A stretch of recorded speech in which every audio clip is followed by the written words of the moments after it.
लोग अक्सर ये सवाल पूछते हैं कि एक सोसाइटी को कैसा होना चाहिए, पाकिस्तान की जो सोसाइटी इसमें क्या मसाइल है। मैं तुर्की आया हूँ, कई दिन यहाँ रहने के बाद ये सोच रहा था कि इस सोसाइटी में कितना पीस है यहाँ पे इस सोसाइटी में। और यहाँ पे लोग जो हैं वो एक दूसरे के बारे में सोचते नहीं। अभी मैं इस्तिकलाल स्ट्रीट में मौजूद हूँ और मेरे आगे पीछे आपको लोग गुजरते हुए नज़र आ रहे होंगे। इनके कपड़े देखें आप, किसी ने स्कर्ट पहने होंगे, किसी ने बुर्का पहना होगा, किसी ने कुछ किया होगा। यानी इन्होंने अपनी अपनी मर्ज़ी के मुताबिक इन्होंने अपनी ड्रेसिंग रखी हुई है।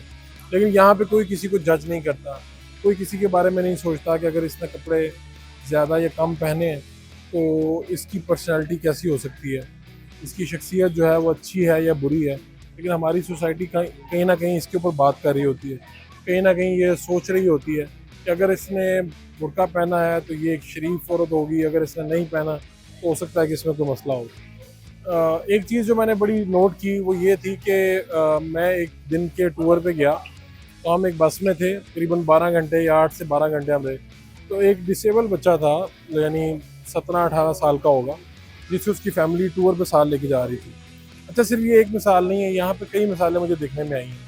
मिसाल के तौर पे भी इस्तिकलाल स्ट्रीट पे आपको यहाँ पे कहीं ना कोई व्हील चेयर वाला, कोई स्टिक के सहारे चलते हुए जवान, बूढ़ा, औरत, कोई ना कोई आपको ज़रूर नज़र आ जाती है। ये सोसाइटी डिसेबल को डिसेबल नहीं समझती, उसको जीने का हक देती है। वो उसे घर के कोने में ला कर खड़ा नहीं करती, उसको ये एहसास नहीं दिलाती कि वो डिसेबल है।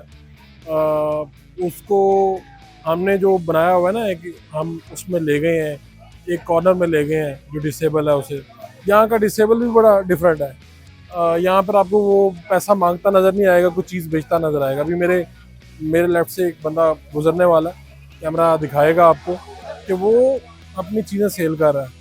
उसे मसला नहीं है कि वो मजदूर है तो क्या वो पैसे मांगना शुरू कर दे, वो चीज़ें बेच रहा है। इसी तरह मैंने एक यहाँ पे साहिल समुंदर पे देखे बुज़ुर्ग, एक उनके भी डिसेबल थे, तो उन्होंने क्या किया हुआ था कि वो माइक पकड़ के गाना सुना रहे थे, साथ उन्होंने म्यूजिक वो रखा हुआ था स्पीकर, और वो गाना सुना रहे थे, लोग उनकी उसमें पैसे डालते जा रहे थे। यानी आप यूँ समझे वो मुआवजा ले रहे थे।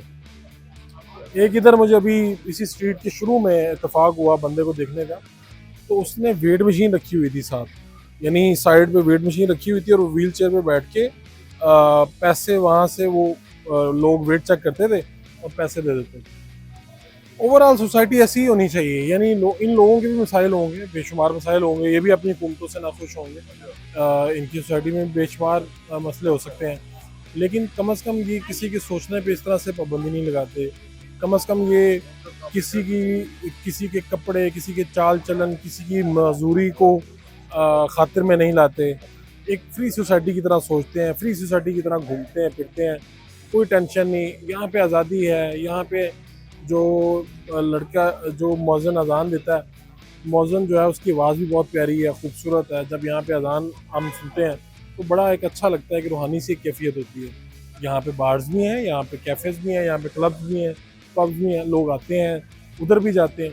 दोनों तरह से मौजूद है, फ्री सोसाइटी है। कोई किसी के ऊपर कोई पाबंदी नहीं लगाता, कोई बंद नहीं मानता किसी का आगे।